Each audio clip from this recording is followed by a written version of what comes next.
Guys, now I promised you I would do a review of the PNSO Spinosaurus, the Aymen specimen.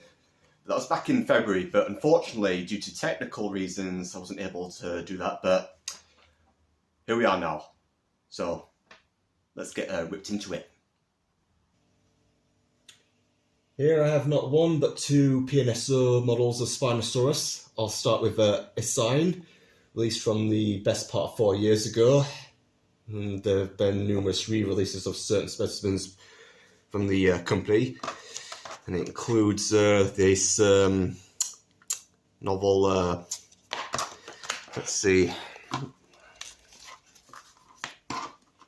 bear with me here.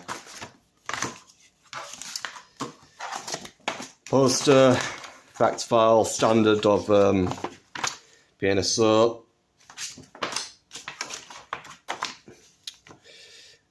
Always keep it, never give it away. Spinosaurus lived during the Cenomanian stage of the late Cretaceous 95 million years ago in North Africa, which was a very lush, humid environment dominated by mangroves, swamps, resembling the Everglades. Now that's a place I'd love to visit.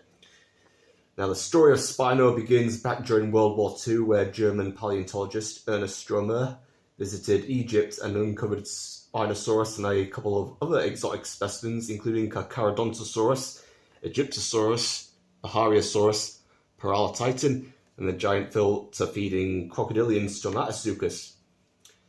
As well as a few sketches, this photo was the only viable proof of Spinosaurus. Sadly, the original fossils were destroyed during the Allied bombings. There have been so many speculated renditions that have overlapped 2 centuries and crossed over into a millennium. Now, from Stromer's fossils, Spinosaurus was initially depicted as a high and broad skulled carnosaur-like theropod with its testicular sailback. Spinosaurus translates to spine lizard, now without sounding patronising there. Then in the 1980s, an earlier relative, Baryonyx of England, revealed that elongated spines, though shorter, were common traits of the Spinosauria group, as well as a longer, more crocodilian jaw with a nuke near the end of the upper jaw, in the presence of short muscular arms with an enlarged claw on the thumb, likely to spear and eviscerate prey. And also fish remains were discovered in the stomach. And the teeth of other spinosaurids were found embedded in fossils of pterosaurs. A semi-aquatic lifestyle for the group, with feeding behaviour similar to a heron, was extrapolated, and for Spino, a larger size estimate over the long-enduring champion, that's Tyrannosaurus, at around 15 metres and possibly larger in excess of 18 metres was proposed. And a swimming motion involving the use of the legs similar to duck and paddling of the tail like a crocodile was also proposed. Really, I wouldn't want to be on a boat on a river with one of them on my tail. From this then fresh discovery came explosive, and I do mean explosive, media sensationalism in the form of Jurassic Park 3, but not in the best way. Bigger doesn't necessarily mean more badass, and it doesn't mean you get to replace the titular image. In the film, Spinosaurus was depicted as shorter, having a pair of crests before its eyes, instead of a singular one on the forehead. It was seen running and crashing about at 30 plus miles an hour and naively portrayed as being stronger than T-Rex and practically preying on it and breaking its neck in a duel. Them jaws, they're just too slim, too weak to inflict such a trauma, unless you're a human-sized fish. And there were plenty of those in its habitat. The neck of Spinosaurids, as we know, were far too slender, and the first bite from a theropod with jaws as robust as a T-Rex would have dealt death.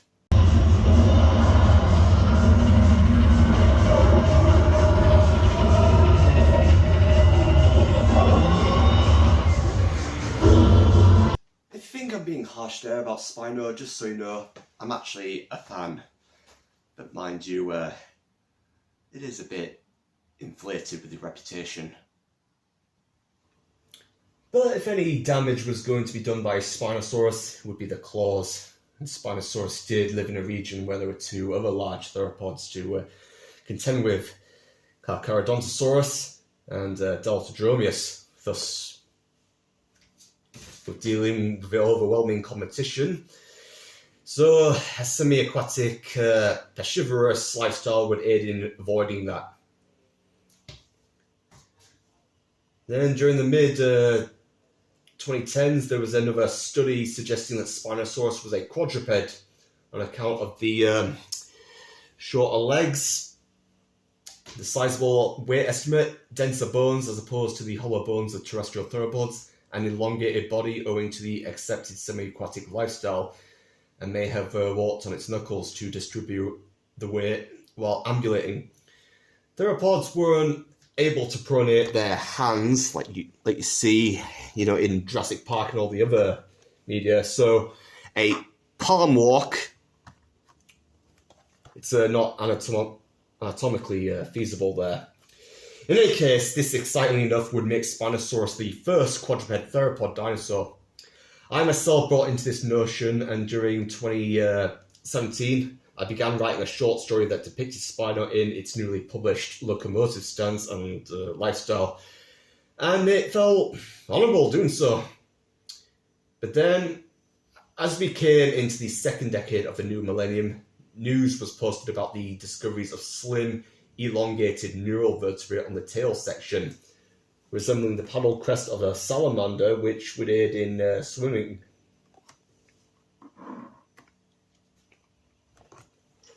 Again, the proposed semi-aquatic lifestyle was sustained, and that walking on the knuckles would have been too stressful anatomically to support the weight of the theropods, so it was a return to the bipedal hypothesis, albeit though still retaining a bizarre squat look and a heavier tail. Aymen here is depicted in a semi-quadrupedal posture, and there's a dynamic bending there. Like he's submerging himself into shallow water. Fortunately, though, he doesn't scale up that well to some of the other deluxe models. Let me show you here. All right. Let me introduce Cameron, the T-Rex. Now, I'm really disappointed here about the size comparison. And Spino is the largest, longest theropod after all. And I really like the dark coloration, the multi-layered sophistication of the banding and delicate patterning on that iconic sail. Now, I've heard some theories that Aymen here is a juvenile individual. So, I mean, I can put that to rest. All right, here we have the second specimen, Aymen, which was released I think at the start of this year. Yeah, and he's larger, and it comes in a different box with a whole lot of other goodies. So I haven't actually opened them up, but let's do this right now, just for you guys. Look at that. Let's just be a little careful negotiating this. Now, I haven't seen the interior.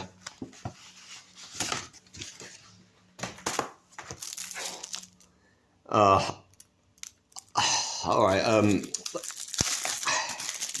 I don't even know what this is here.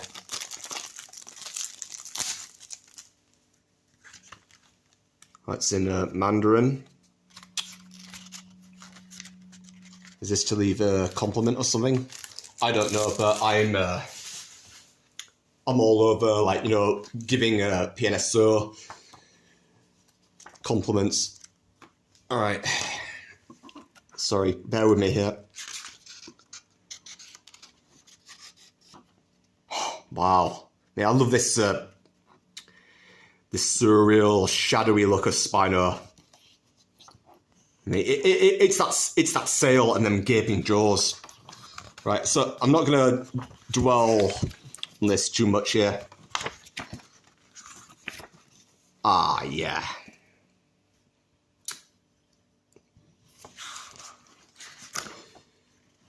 Got the coloration of the sail there, and them forelimbs. All right, I'm gonna have to be quick on this for time's sake. But no, wow. I haven't actually bought any of the books from PNSO, but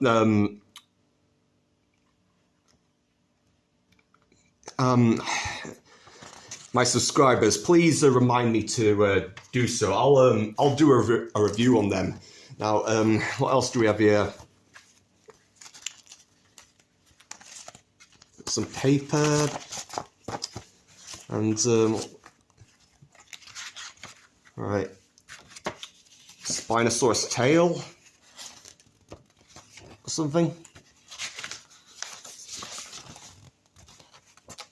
Now that's not a Spinosaurus there, but I'm going to assume it's a Suchomimus. Correct me if I'm wrong there, but that is a nice image. Yeah, that's probably another Suchomimus. Allegedly supposed to be the ancestor of Spinosaurus, but that's not the case. All right, what do we have here? Ah, fish. I'm guessing this is something Spinosaurus would have preyed upon. I don't dispute it. Anyhow, there's loads of stuff in here, and not going to have time to go into that. Also, I want to point out that Aymen here comes with a novel edition, a Spinosaurus skull. Aymen here has been out of the box for quite a while now and did suffer a fall. Fortunately, he didn't shatter, as this is a lighter material. You can see some of the grazing there. He did suffer a fall from about something like 5 foot, but he's fine because this is actually a lighter material. So if he falls, he's not gonna shatter. Right. Aymen here is larger than Essein and shows them arms there in their full glory, as well as the claws, and a dedicated bipedal posture, rearing up and the tail dragging with a good bend.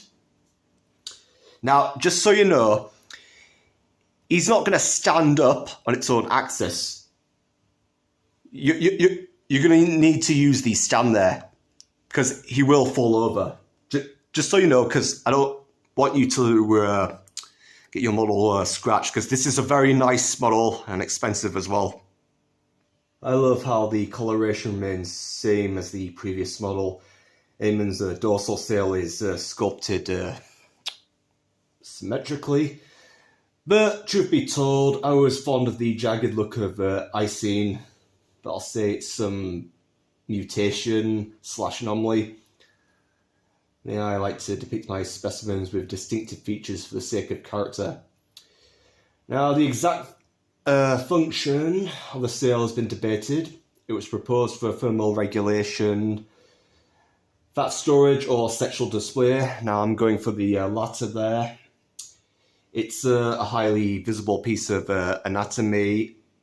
Paleontologist Jack Horner suggested that it might have been used for communication between other members of its species, given that being submerged in the water, around that angle, like a crocodile in an environment with dense mangroves, would limit visual range of other members of your species. But though, if you had a massive 6-foot sail with striking patterning sticking out above the surface, that would be more than sufficient to spot.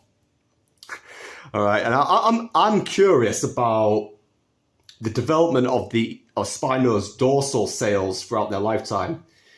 As we're familiar with the horns, frills, and skull domes and spines of ceratopsians, pachycephalosaurids, but Spinosaurus here is going to be one of sheer anticipation.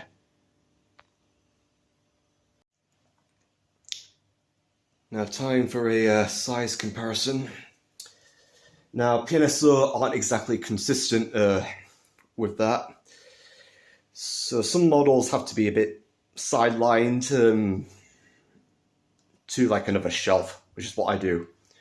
So here is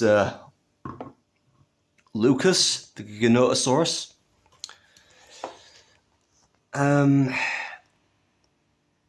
Yeah, this is much better actually than the T-Rexes. But still, I'd say that this Aymen isn't exactly fully grown. So it's far more honest. Let's go with Connor, the Torvosaurus. So Connor I estimate at 10 meters. Lucas is about something like 13, 14.